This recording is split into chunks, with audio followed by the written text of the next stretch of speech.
ஏன் அப்படி சொல்றாங்கன்னா, அந்த கல்கி அவதாரம் முகம் அமைப்பு வந்துட்டு பன்றி வடிவில் இருக்கிறதுனால வந்துட்டு பெருமாளோட வகையை இல்ல இப்ப திருப்பதியில வாராகர் இருக்காருல்ல, அப்படி சொல்லிட்டு இருக்காங்க. கிடையவே கிடையாது. சிவாம்சம் கொண்டவ வாராகி. இந்த வாராகி அப்படின்றவளுடைய ரூபம் வந்து பாத்தீங்கன்னாக்கா, அவ கையில வந்து ஏற்கலப்பையும் நெல் கதிர்களும் இருக்கும், தண்டம் இருக்கும், ஆயுதங்கள் எல்லாம் இருக்கும். விவசாயத்துக்குன்னு ஸ்பெசிபிக்கா இருக்கக்கூடிய தெய்வம் வாராகி. ஆமா, அவங்களுக்கே தெரியாது. வச்சு ஒரு விளக்க ஏத்துவாங்க, வெத்தலை பாக்கு வச்சு கும்பிடுவாங்க. அது வாராகி தான். பூமி தாய்க்கு வணக்கம்னுவாங்க. பூமி தாயின்றவளே வாராகி. ஸோ இந்த நவராத்திரி, இன்னொரு கொஸ்டின் பார்த்தீங்கன்னா, ஒரு வருஷத்துக்கு 3 நவராத்திரி. வசந்த நவராத்திரிக்கு எந்த சாமிக்கு கும்பிடுவாங்க? அந்த சாரதா தேவி அவங்களை கும்பிடுவாங்க. 2வது வந்து ஆடி மாசம், அதாவது ஆஷாடம்னா ஆடி மாசம். ஆனா இது ஆனி மாசம் அமாவாசைக்கு அடுத்து பிரதம தொடங்கி ஆடியில வர பௌர்ணமியில முடிப்பாங்க. வாராகி தேவிய வந்து சிலையா வீட்டுல வச்சு கும்பிடக்கூடாது. ஃபர்ஸ்ட் விஷயம் இதுதான். 2வது விஷயம், 6 இன்ச்சுக்கு மேல சிலை இருக்கக்கூடாது. நீங்க 6 இன்ச்சின் வந்துட்டாலே அவளுக்கு நெய்வேத்தியம் 5 கிலோ அரிசி.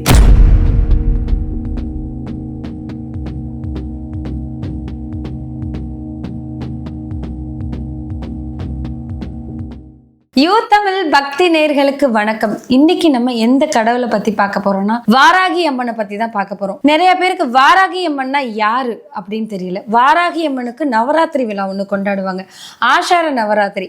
அப்படின்னா என்ன, அது எந்த மாசத்துல கொண்டாடுவாங்க, என்னன்னைக்கு கொண்டாடுவாங்க, எப்பப்போ என்னென்ன பூஜைகள் பண்ணணும், வாராகி அம்மனை எப்படி வணங்கணும், அவங்களுக்கு என்ன மாதிரி பிரசாதங்கள்லாம் வச்சு வழிபடணும் அப்படிங்கிறத நம்ம ரேவதி ராஜேஷ் கண்ணன் கிட்ட கேட்டு தெரிஞ்சுக்கலாம். வாங்க. வணக்கம். வணக்கம். ஆஷாட நவராத்திரி, வாராகி அம்மனுக்கு நவராத்திரி ஒண்ணு நடத்துறாங்க. நவராத்திரினாவே வந்து தீபாவளிக்கு முதல் 8 நாட்கள் வந்து பூஜை பண்ணுவாங்க. நவராத்திரி அந்த 8 லட்சுமிகளுக்காக வந்து பூஜை பண்ணுவாங்க. லக்ஷ்மி, சரஸ்வதி, சக்தி, இவங்க 3 பேருக்கு வந்து நவராத்திரி கொண்டாடி நம்ம பார்த்திருக்கோம்.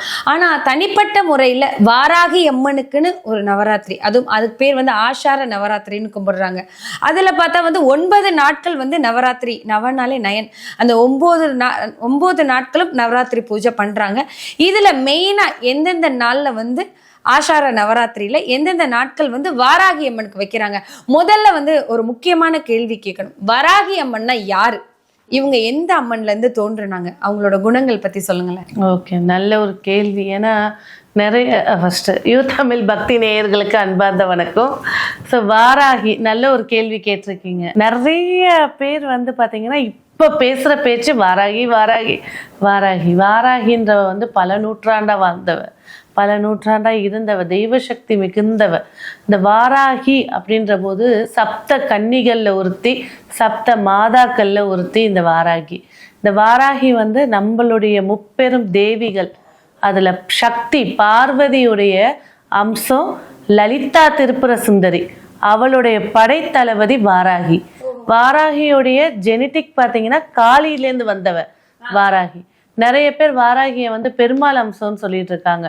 முழுக்க முழுக்க சிவ அம்சம் கொண்டவ வாராகி. ஏன் அப்படி சொல்றாங்கன்னா, அந்த கல்கி அவதாரம் முகம் அமைப்பு வந்துட்டு பன்றி வடிவில் இருக்கிறதுனால வந்துட்டு பெருமாளோட வகையை இல்ல இப்ப திருப்பதியில வாராகர் இருக்காருல்ல, அப்படி சொல்லிட்டு இருக்காங்க. கிடையவே கிடையாது. சிவாம்சம் கொண்டவ வாராகி.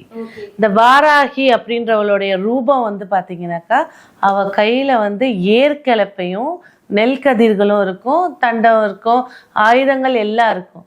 விவசாயத்துக்குன்னு ஸ்பெசிபிக்கா இருக்கக்கூடிய தெய்வம் வாராகி. பூமாதேவி எல்லாம் சொல்லிட்டு இருக்கோம். பூமாதேவிக்கு முப்பாட்டம் இருப்பாள், அது இந்த வாராகி. பூமிக்குண்டான அம்பாள் வாராகி. பூமியை சுத்தம் பண்ணக்கூடியவ வாராகி. அப்ப காலங்காலமா வந்து விவசாயிகள்லாம் வந்துட்டு முதல்ல வணங்கிட்டு விவசாயம் பண்றதுக்கு ஸ்டார்ட் பண்ணதே வாராகி. ஆமா, அவங்களுக்கே தெரியாது.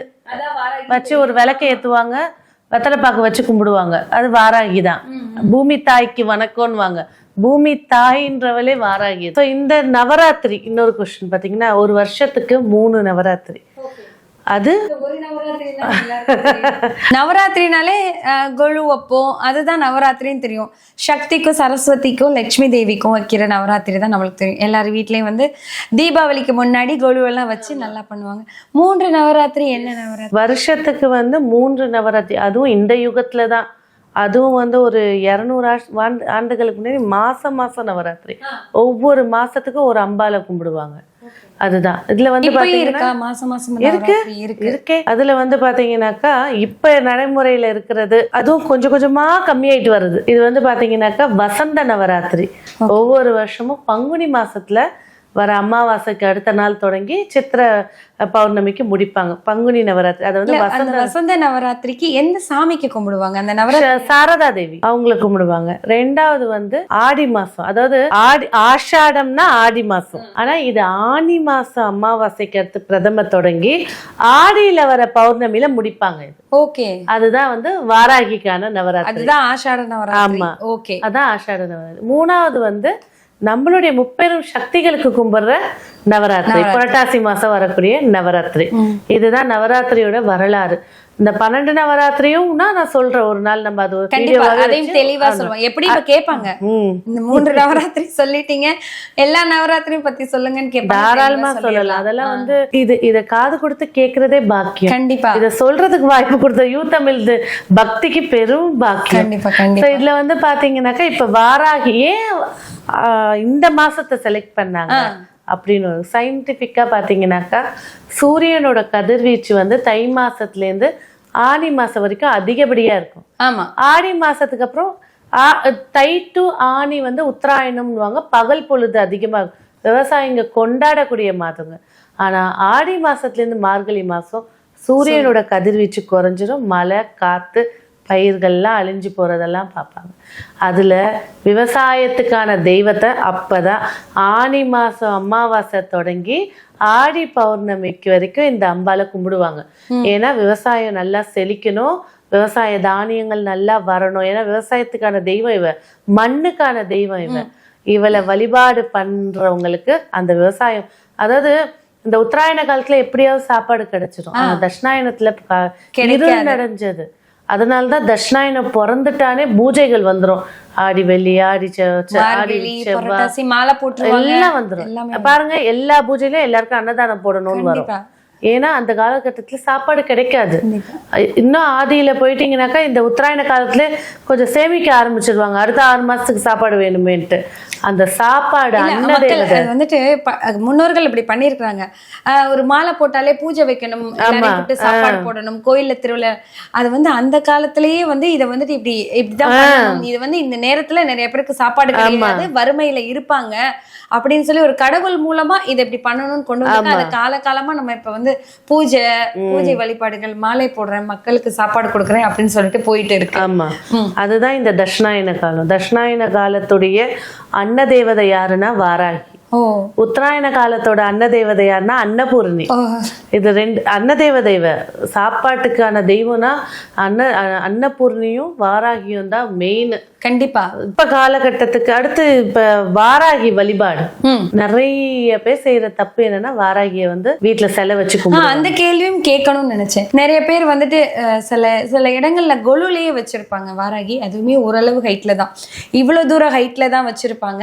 அதுவே ரொம்ப ரொம்ப பயங்கரமா அவங்களுக்கு மட்டும் ஒரு தனியா இடம் கொடுத்து ஒரு பக்தி, அவங்க பக்தியில சொல்லவே முடியாது, பத்திரமா பயபக்தியோட இருப்பாங்க. இப்ப நிறைய பேர் என்ன பண்றாங்கன்னா, சிலையா வாங்கி வீட்டுல வச்சு சாமி கும்பிடுறாங்க. ஸோ ஒரு சிலைன்னு வீட்டில் இருந்தாலே வந்துட்டு நிறைய விஷயங்கள் பண்ணணும், அவங்களுக்கு பூஜை பண்ணணும், அவங்களுக்கு நிறைய ஒரு சாதாரண சாந்தமான சுவாமி. எக்ஸாம்பிளுக்கு முருகனே எடுத்துக்கோங்களேன், முருகன் சிலையை ஒரு அளவுக்கு மேலே வச்சிருந்தாலே வந்து 3 நேரம் வந்து அவங்களுக்கு சாப்பாடு கொடுக்கணும், 3 நேரம் வந்து பூஜை பண்ணணும், 3 நேரம் அவங்களுக்கு தீப ஆராதனை எல்லாம் காமிக்கணும்னு சொல்லுவாங்க. பயங்கரமான கோபமான சுவாமி வாராகி, அவங்கள வீட்டில் வச்சு வழிபடுறாங்க. இது சரியா? வீட்டில் வச்சு முதல்ல வழிபடலாமா? தாராளமா வழிபடலாம். ஆனா இந்த கேள்விகள் எல்லாம் நான் ஒரு வாராகி உபாசகர்கிட்ட, வம்சாவளியா வாராகி உபாசகர்கிட்ட கேள்வி கேட்டு, ஏன்னா நம்ம ஒரு விஷயத்த வந்து மக்களுக்கு சொல்றோம் அப்படின்னா ப்ரூஃபோட தான் சொல்லணும். கண்டிப்பா. அப்போ வந்து பாத்தீங்கன்னா வாராகி தேவியை வந்து சிலையா வீட்டுல வச்சு கும்பிடக்கூடாது. ஃபர்ஸ்ட் விஷயம் இதுதான். ரெண்டாவது விஷயம், 6 இன்ச்சுக்கு மேல சிலை இருக்கக்கூடாது. நீங்க 6 இன்ச்சின்னு வந்துட்டாலே அவளுக்கு நெய்வேத்தியம் 5 கிலோ அரிசி. ஒரு நாளைக்கு 5 கிலோ அரிசி? ஒரு வேலைக்கு 5 கிலோ அரிசி முடியுமா? 6 இன்ச்சுக்கு மேல போயிட்டா 5 கிலோ அரிசி. நிறைய பேருக்கு தெரியாது, தெரியாம வீட்டுல வாங்கி வச்சுட்டு அவளையும் பட்னி போட்டுட்டு அதுக்கான கஷ்டம், மனசளவுல வேதனை, பணத்தை கொடுத்துருவா, மனவேதனையும் அள்ளி கொடுத்துருவா. கண்டிப்பா கண்டிப்பா. ஐயோ இப்படி இருக்கு. என்னன்னா அவங்க புழுகுறத நம்ம உடம்புல காட்டுவா. கண்டிப்பா. எவ்வளவு பேர் கும்பிட்டுட்டு, எத்தனை பேர் கால் பண்ணியிருக்காங்க, வாராகி நான் கும்பிட போறேன், சொல்லுங்க சொல்லுங்க சொல்லுங்கன்னு. அடுத்து நம்ம பேச்சு கேட்காம வாங்கி வச்சு கும்பிட்டுட்டு வீட்டுல பிரச்சனை சொல்லி திரும்ப துணி சுத்தி பணம் மேல வச்சவங்களாம் இருக்காங்க, கோவில்ல போய் வச்சவங்களாம் இருக்காங்க. சோ எல்லாரையும் நம்ம சேனல் மூலமா மக்களுக்கு என்ன சொல்லிக்கிறோம்னா வந்துட்டு, சிலை இவ்வளவு ஹைட்ல தான் இருக்கும், இல்ல சிலையே வேண்டாம், தீப ரூபமா கும்பிடுங்க. கண்டிப்பா கண்டிப்பா. வீட்டுல வந்து வாராகி அம்மன் சிலை வச்சு சாமி கும்பிடக்கூடாது. அப்படி வீட்டுல வச்சு கும்பிட்டீங்கன்னா ஒரு வேளைக்கு 5 கிலோ அரிசி அந்த அம்மாவுக்கு, 6 இன்ச்சுக்கு 5 கிலோ, 7 இன்ச்சு கூட்டிட்டு போங்க. ஓ 6 இன்ச்சுக்கு 5 கிலோ, 7 இன்ச்சுக்கு போங்க, 2 கிலோவா ஏத்திட்டு போங்க. அப்படியே ஏத்திட்டே போகணும். ஆமா, நிறைய பேருக்கு தெரியாது, தெரியாம வச்சு அந்த கடவுளையும் கஷ்டப்படுத்தி அவங்களும் கஷ்டப்பட்டு இருக்காங்க. சோ இது மூலமா அவங்க தெரிஞ்சுப்பாங்க. வீட்டுல வாராகிய கும்பிடணும் அப்படின்னா தீபரூபமா கும்பிடலாம், இல்ல படம் வச்சு கும்பிடலாம். சின்னதா ஒரு படம் வச்சு தீபம் ஏத்தி கும்பிடலாம். இது வந்து கும்பிடுறவங்களையும் நம்ம குறை சொல்லல, கும்பிடணும்னு எதிர்பார்க்கிறவங்களுக்கும் விதிமுறை சொல்றோம். நீங்க என்ன சொல்றீங்கன்னா, மனதார சாமியை வேண்டிக்கோங்க, அவங்கள வந்து வீட்டுல வச்சு கும்பிடுறேன், கூடைய வச்சு கும்பிடுறேன்னு சொல்லி அவங்களையும் கஷ்டப்படுத்தி நீங்களும் கஷ்டப்படாதீங்க. அதுக்கான நிறைய விஷயங்கள் இருக்கு, ஐதீகங்கள் இருக்கு, நிறைய சாஸ்திரங்கள் இருக்கு. அவங்கள வந்து சாமியில வந்து வழிபடணும்னா நிறைய முறைகள் இருக்கு. அதெல்லாம் நம்மளால சாதாரண மனுஷங்களால அதெல்லாம் பின்பற்ற முடியாது. ஏன்னா காலையில எந்திரிச்சா வேலைக்கு ஓடணும், கமிட்மெண்ட்ஸ் இருக்கும். அதுல வந்து இவங்களையும் கவனிக்கணும். அதுக்குன்னு பண்றவங்க அதை பண்ணிருவாங்க, அதை பண்ணாதவங்க முறையா உங்களால எந்த தெய்வம் கிடையாது, எந்த தெய்வமா இருந்தாலும் அதோட ப்ரொசீஜர்ல நீங்க கும்பிடுறீங்க. இப்ப வந்து உங்க வீட்டுக்கு உங்க அம்மா வராங்க, எப்படி கவனிப்பீங்க? பாசமா கவனிப்பீங்க, அவளுக்கு என்ன பிடிக்குமோ சமைச்சு கொடுப்பீங்க, பிடிக்காத சமைச்சு கொடுத்தா சாப்பிடுவாங்களா? அதெல்லாம் யோசிங்க. ஒரு அத்தை வராங்க, ஒரு அப்பா வராங்க, ஒரு ஃப்ரெண்டு வராங்க, எப்படி ஒவ்வொருத்தருக்கும் நம்மளோட பாவனைகள் மாறும். கண்டிப்பா. இவங்களுக்கு இதான் பிடிக்கும், இவங்களுக்கு இப்படி கொடுத்தாதான் பிடிக்கும், இல்ல மாமியார் வராங்க அவங்களுக்கு தட்டெல்லாம் சுத்தமா எடுத்து வச்சாதான் பிடிக்கும். அப்போ ஒரு தெய்வத்தை கூட்டிட்டு வர்றீங்கன்னா அந்த தெய்வத்துக்கு என்ன பிடிக்கும், எப்படி அவளை தெய்வம் மகிழ்ந்தாதான் வீட்டுல செல்வமே பொழியும்.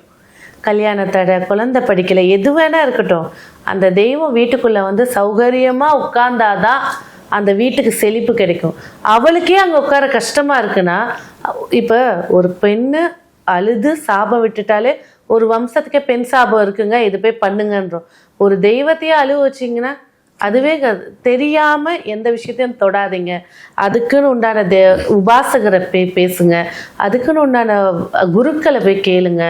இவங்க சொல்ற முறையை உங்களால கடைபிடிக்க முடியும் அப்படின்னா எடுத்து வைங்க, இல்லாம எடுத்து வச்சுருந்தேன். ஏன்னா நம்மளே இருக்கிற ஷெட்யூல்ல ஆஃபீஸு, பசங்களை அனுப்பணும், வீட்டில் நோய், வீட்டில் மாமியார் வரும்போது இவ்வளோ ப்ரெஷரில் ஸ்பிரிச்சுவல் சொல்லிட்டு ஒரு ஆன்மீகம்னு உட்கார போறீங்க. அது நம்மளால முடிஞ்ச அளவுக்கு தான் எடுத்து வைக்கணும். அதை மீறி எடுத்து வச்சு அவளையும் கஷ்டப்பட்டு நம்மளும் கஷ்டப்பட்டுட்டு இருக்கிறதுக்கு யோசிச்சு செய்யறது நல்லது.